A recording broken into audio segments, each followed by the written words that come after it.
one with the violin and her band. So please give it up for the fabulous Karen Briggs.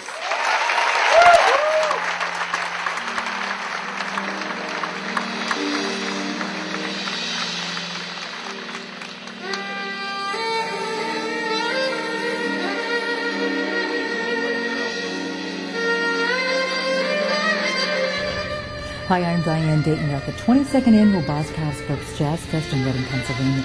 Catching up with Karen Briggs. Hi, Lynn. How are you? Oh, I'm so glad to be back here again. Yeah, it's good to see you again. Well, you've been traveling this past year, haven't you? Touring. Yes. Where have you been? I'll say, I think the most memorable events that I've done were in Israel. I played with an artist there, a big Israeli artist named Idan Reichel.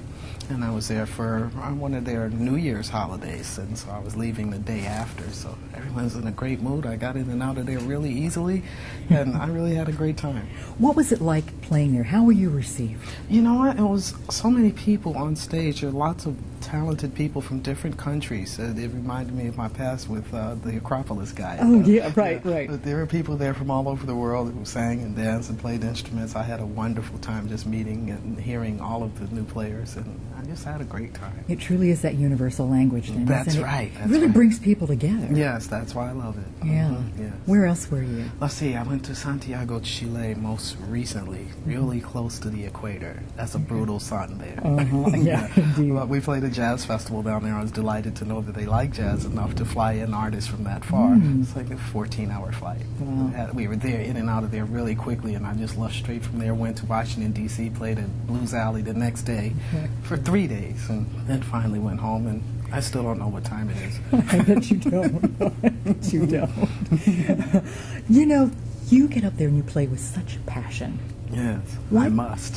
What is it, when you say you must, what is it about the violin and you? I mean, you are just one with that instrument. Oh, well, thank you. I wish I could explain that in some language that made sense to people, but it's just there. It always has been there. I don't know why. I wish I could tell you, but it is something that I do feel, and I always hope to convey what it is I feel to the people who are listening, and if they feel it and we make that connection, that's that communication, that language that we mentioned just a few seconds ago. That's important. And it really is a language. Yes, yes it is. And that's one that you've really created too. Well, I'd like to think I contributed something at least, yes. You know, just You something. definitely have. Now, you're doing a lot of work with Jazz in Pink. Love them.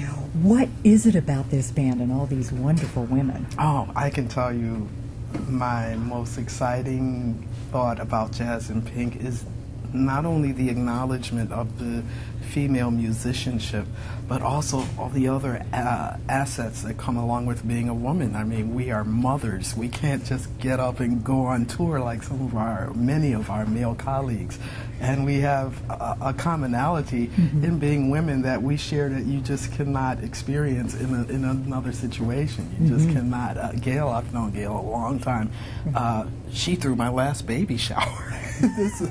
Maria was there. I've known Althea a long time.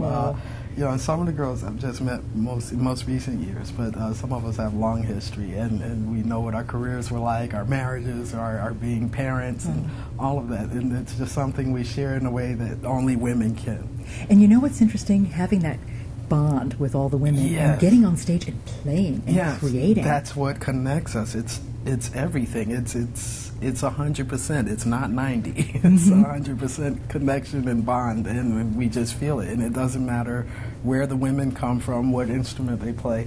It's something I found anywhere I go in the world. I could be in a bathroom and not know the woman next to me, and we can have a conversation. It's just a common bond that we all share as women. Yeah, I understand that. And with the music, it's just that added, I don't know, that's what makes it really special. That added plus. Yeah. How many CDs do you have now? Well, my last one was my third one. That was under my own name. I've played on many, but the Once Orchestral Groove is the one that is my most current.